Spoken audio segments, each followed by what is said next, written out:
Well, after taking Sunday off, we've got started back to practice. Obviously, I've made a point that we have 12 days in between games, and we're going to take advantage of that. I thought yesterday's practice was tough. We went 3 hours, so it's as long as we've gone all year. And I thought the team responded well. They came out, they worked hard, their attitude was great, and we're making progress. So this is kind of your 12 days of Christmas, right? You have a little something different each day for the guys to do, to work on, to improve, get ready. I mean, you said you just have this really tough practice. What's the next phase to get them back into, where you want them to be? Yeah, with practice, we were pretty competitive yesterday. We did a lot of full court because I want to make sure I get them in top shape leading into the conference. So we went up and down pretty hard. We did a lot of transition defensive drills. Offensively, we went up and down. And I thought it was really productive. Today, we'll back off a little bit. We'll do a little bit more skill work, some shooting, work on individual skills, maybe playing off ball screens, spot shooting, post-ups. So we'll do more individually based today. So we'll have a mix of competition and then skill development. And I think our kids will appreciate that. Instead of just going competitive every day, I think you need to have some shooting, some skill work, and that's what we'll concentrate on today. What are you seeing this year's Zags look like? You know what? I haven't watched a lot of tape yet because the game's not for till next Thursday. Justin and my assistants have watched some, and they said they're very good. They do what they do. They got guards that shoot the ball well. They post it up. They screen and roll into the post. They have a presence in the low post, and Mark Few's done a great job there. So you know what they are. They're the same every year. They just change pieces, and they're competitive, they're ranked, and they're dangerous. But we will be up for the task and excited to have that kind of challenge. How much of a boost does it give you and your team to be able to go up against a team that played the national championship last year? Does that give you guys any more of a boost, or is it just next team up?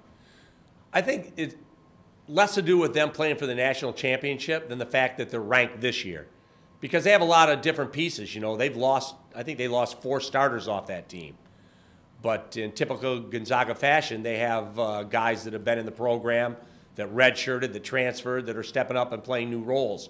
So it's a ranked team.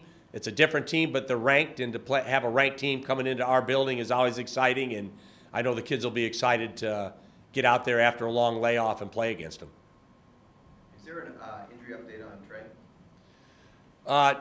Trey has a thigh bruise, and so he did not practice yesterday. I don't think he'll do anything today, and he'll continue to get treatment. And so in that regards, it's nice having a 12-day break. And as much as getting that thigh healthy, it's going to give him an opportunity to get some running done. He missed, obviously, 2 games with the ankle. He came back and got kneed maybe 3 or 4 minutes into the game on a screen. He took a knee to the thigh, and even though he tried to play through it, I talked to him yesterday, and he actually said, "Coach, I appreciate you taking me out.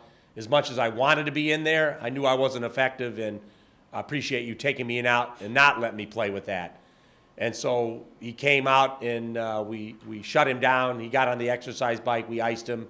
And now we'll see how he responds to treatment over the next 2 or 3 days. And the nice thing is we don't have to rush him back. So we can get him healthy, and it's a challenge. Coaching's a challenge. You play without Malik Pope for a half. You play without Max Montana for 3 or 4 games. You lose Trey Kell for 2 games, and basically you lose him for the second half of the Cal game. And so you're losing captains, you're losing seniors. And so the good news is the young kids get a lot of valuable minutes. I mean, we have freshmen running around out there. And if the Aztec fans aren't excited to see the future of Aztec basketball with guys like Jalen McDaniels and Matt Mitchell, Jordan Shackle, those guys out there playing quality minutes and efficient minutes, then you're missing the picture. So we've got good young kids we're excited about that have done a good job for us as we've lost starters. Do you need more quality minutes than 14 minutes a night from Brooks? Cam has played quality minutes for us, Lee.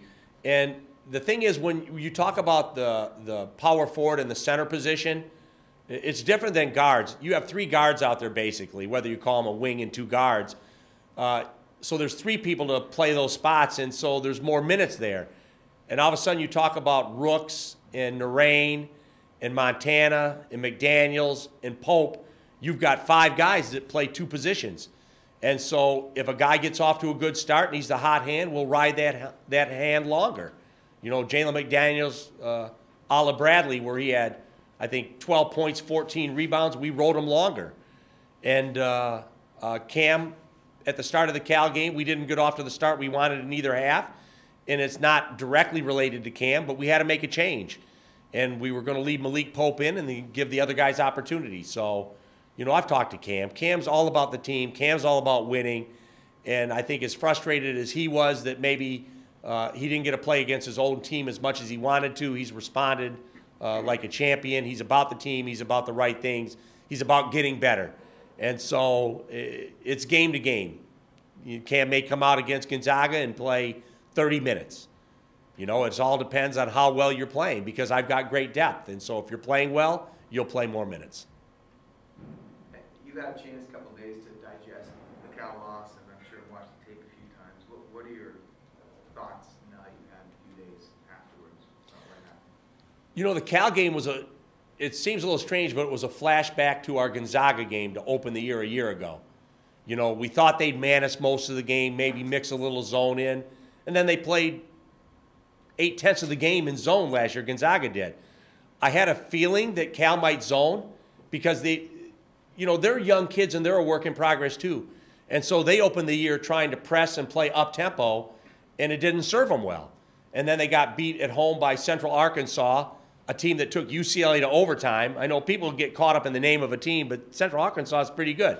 And they beat them at home, and so they had to make a drastic change in a day and a half, and they said, we have to slow our pace down. And the best way to slow pace down is to play a 2-3 zone, and that's what they did. So they slowed the game down with a 2-3 zone, and it was effective.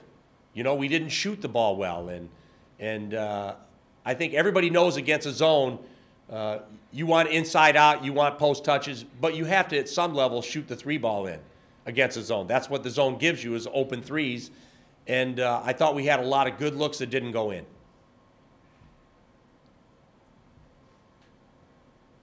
What has to change against Gonzaga for you guys to maybe hold it down in the second half? I know that against Cal, you actually played better in the second half, but you had leads in all 10 games in the second half.